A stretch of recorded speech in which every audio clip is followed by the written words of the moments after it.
Hello everybody, welcome back to Screen Stars. I'm here today to bring you my review for the 2021 horror film The Seventh Day, a film that is written and directed by Justin P. Lang, and it stars Guy Pearce, Keith David, Stephen Lang and Vadir Derbez. Now this film focuses on a rookie priest, Father Daniel, played by Vadir Derbez, who has just finished exorcism school, I guess you could call it that, and he is appointed by Stephen Lang, who's high up in the church, and he's given the task of working with Father Peter, played by Guy Pearce, who is a veteran exorcist.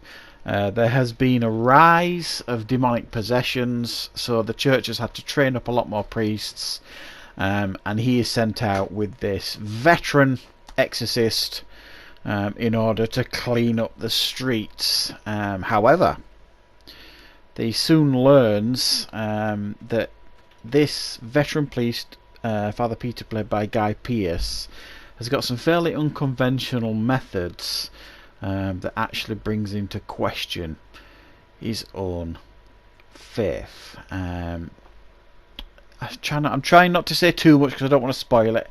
There's a young boy as well in the film who has essentially murdered his family, and he has been possessed by a demon, and it is up to these two priests to try and save this boy's life. Right, yeah, that's pretty much what the film is about here. What are my thoughts on The Seventh Day? Well, it's got a good cast for sure. I mean, Guy Pearce, Keith David, Stephen Lang, great actors, all of them. Unfortunately, Keith David's only in it for a brief period at the beginning, and Stephen Lang is only in it for 2 scenes, I think. So the main name here is Guy Pearce, and we also have Vadir Derbez, who plays this rookie priest. It almost becomes like a bit of a weird buddy cop film to some degree. You've got these two priests, Guy Pearce being very unconventional. You've got kind of the good cop, bad cop thing. And he's trying to learn the ropes pretty quickly, is this young priest, Father Daniel.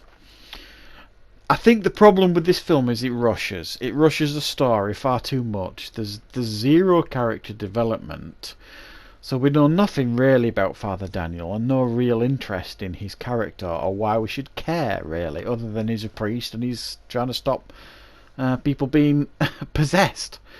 The Guy Pearce character has a slightly more interesting arc, because we see him at the beginning of the film as a rookie priest under the tutelage of Keith David's character, and we learn he is present at a failed exorcism at the beginning of the film, so that we understand his motivations for him doing what he's doing, and that actually turns into a nice, reasonably clever twist by the end of the film, which obviously I'm not going to spoil. But we needed more.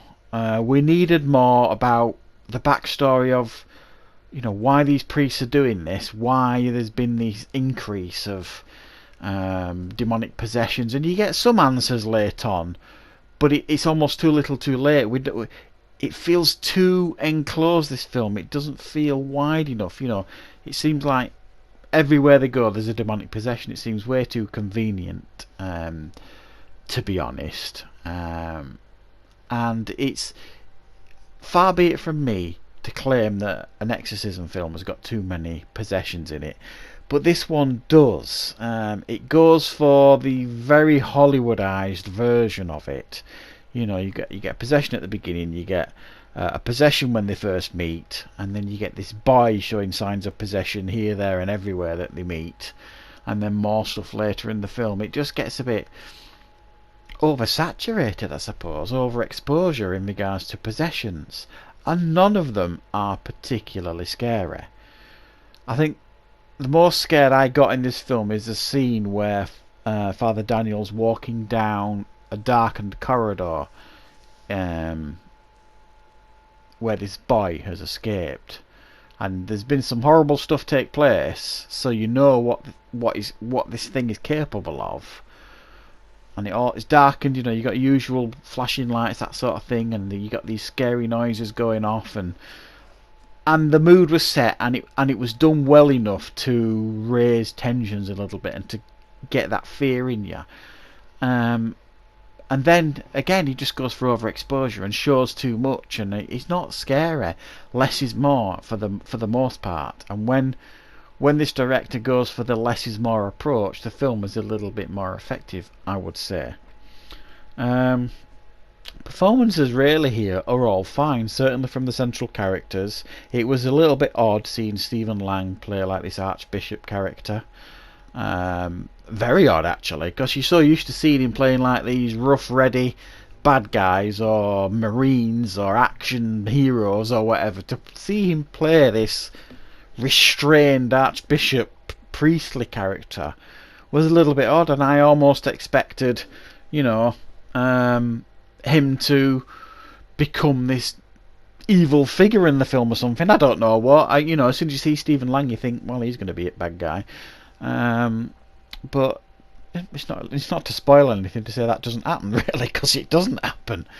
But the film does manage to give a reasonably interesting twist by the end.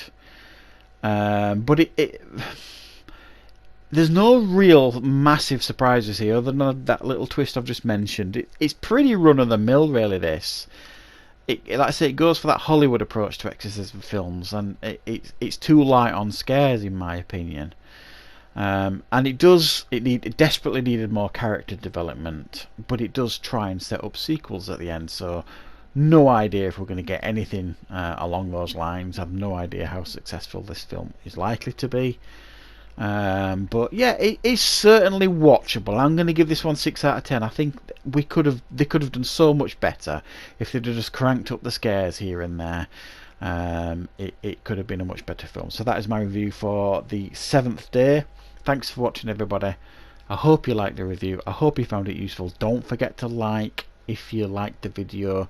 Please feel free to comment, and of course, if you're new to the channel, please consider subscribing. Thanks for watching, everyone.